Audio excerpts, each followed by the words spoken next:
Hi, kids. I hope you know that Wednesday was Earth Day and that you did something special yesterday. This is one of my favorite books about the environment. It's called The Wump World. Those little guys are wumps in the picture.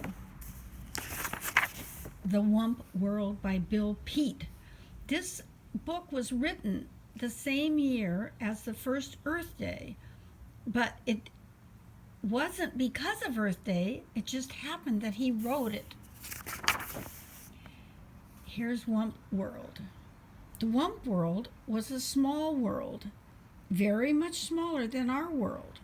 There were no great oceans, lofty mountains, giant forests, or broad sandy deserts. The Wump World was mostly grassy meadows and clumps of leafy green trees with a few winding rivers and lakes. But it was perfect for the Wumps because they were the only creatures living there. One morning, the Wumps were simple grass eaters and spent most of their time grazing on the tall, tender grass that grew in the meadow. In warm weather, they cooled themselves in the crystal clear rivers and lakes. At night, they slept in the shelter of the bumbleshoot trees to keep the dew off their backs. Since Wumps had no enemies, they wandered around just as they pleased, doing whatever, with nothing whatever to worry about.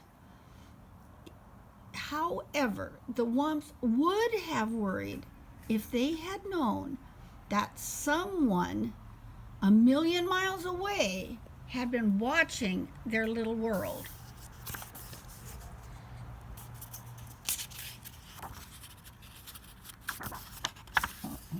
Got the wrong page. One morning, the Wumps woke up to a far-off humming sound. It seemed to be coming from somewhere above, and as the humming grew into a heavy roar, the sleepy-eyed Wumps crept through the trees for a peek to look at the sky. Zooming straight for the earth came a great flock of pot-bellied monsters with tails and fins spitting fire and shooting out streaks of black smoke. What do those look like to you? As the monsters swooped down to land, huge legs sprang from their bulging sides, and gaping mouths, doors flew open. Then ramps shot down to the ground, and down the ramps came a horde of tiny creatures swarming out onto their meadow. These were pollutants from the planet Pollutus. How do you think they got that name? They had left their worn-out planet to start a new life in a new world. After such a long journey, the pollutants were overjoyed to find themselves on solid ground once more. You see them cheering? They are very happy. They all were talking at once with excitement as they followed their leader, the topmost pollutant and world chief, across the meadow. At the top of a hill, the chief stopped for a long look at the surrounding countryside. Finally, he said, "This looks good, we'll take it. Plant the flag, Sergeant, and let's get things going." One shrill trumpet blast brought the giant machines thundering out of the yawning spaceships, rolling down runways and out onto the meadow.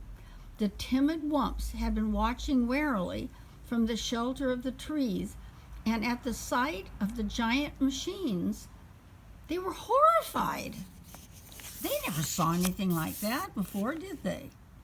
"Whoop, whoop," they cried, and in a wild-eyed panic, they went humpity-clumping off through the trees to go diving headlong into the nearest cave.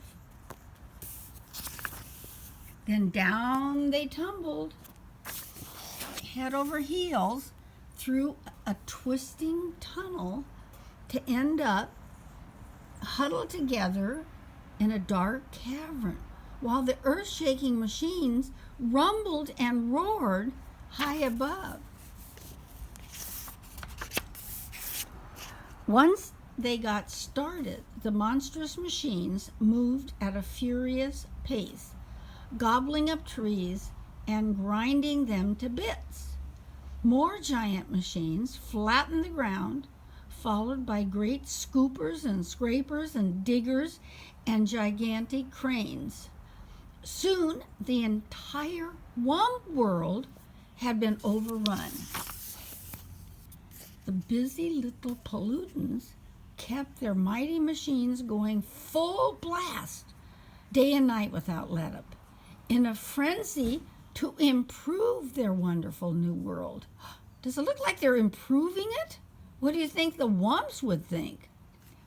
Suddenly, great cities sprang up, huge factory buildings with towering smokestacks, and high-rise apartment buildings and tall office buildings, and above them all loomed the 100-story skyscrapers. Along with the buildings came a tangle of streets and freeways with on-ramps and off-ramps and overpasses and underpasses jammed with trucks and buses and cars of all sizes rushing pell-mell in every direction. It was one great turmoil of noise and confusion, and there was still more to come. Meanwhile, the poor Wumps remained underground, wandering aimlessly through the caverns, feeding on the fuzzy green moss growing on the ledges and the mushrooms clustered in the crannies, and sipping the sweet water from pools that were fed by underground springs. But they were unhappy. For all they knew, they might have to spend the rest of their days down there. Do you think they feel like we do, stuck in our house? The Wumps didn't dare venture up to the surface, not even for a peek. They were much too frightened by the endless rumblings and roarings and loud screechings coming from above. And it was getting noisier by the day. There were more and more of noise and more of everything. More buildings, more smokestacks puffing more and more smoke. More freeways with more traffic shooting out more and more clouds of exhaust. More trash and more trash piles with more and more waste gushing into the rivers and streams. Look at the waste from the factories going into the river.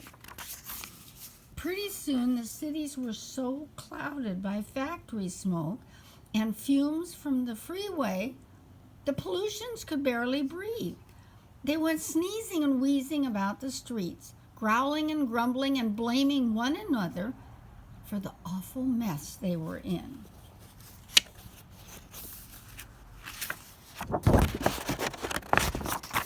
One day, an angry crowd gathered outside the World Tower, demanding to see the World Chief. When the chief appeared on the balcony, all the pollutants began shouting at once, "We can't breathe the air, we can't drink the water, and we can't stand the noise. We've had enough." Kerchoo, sneezed the chief. "I know just how you feel, and something will be done at once, I promise." With no time to spare, the chief called for a meeting with his 3 top outer spacemen. "Gentlemen," he said, "this world of ours has gone sour. We've got to get out of here quick. But first, we must find a new world, a better one. That's your job, men, so get going." "Right, Chief. barked the men, and within 15 minutes they were at the spaceport aboard their spaceship. Then zerouche, zerouche, zerouche, the men took off in 3 different directions, and in seconds they were zooming about in outer space at 7,000 miles an hour. Days passed with no word from the outer spacemen. After waiting a week, the world chief flew into a rage. "Blast it all," he bellowed. "What's keeping those blithering blunderheads?" Then one morning, out of the sky, swooshed one of the spaceships. As the ship touched down, the man hopped out shouting, "I've done it! I've done it! I found a new world, a bigger and better world." "Nice going, lad," cried the world chief, and the crowd gathered at the spaceport and gave their hero one great rousing cheer, which ended in a fit of sneezing. In no time, the great news was flashing around the world over radio and TV, warning all Pollutians to be packed and ready to go within 24 hours. At dawn the next day, the entire population swarmed into the Space Center and crowded aboard the giant spaceships. After double checking to make sure all the Pollutians were accounted for, the world chief gave a signal for the blast-off. With a thunderous roar, the giant ships shot off the ground, kazoom, up and away through the smoke-blackened sky, and were gone. And at long last, peace and quiet settled over the Wump World. The sudden silence came as a shock to the Wumps. They could hardly believe their ears.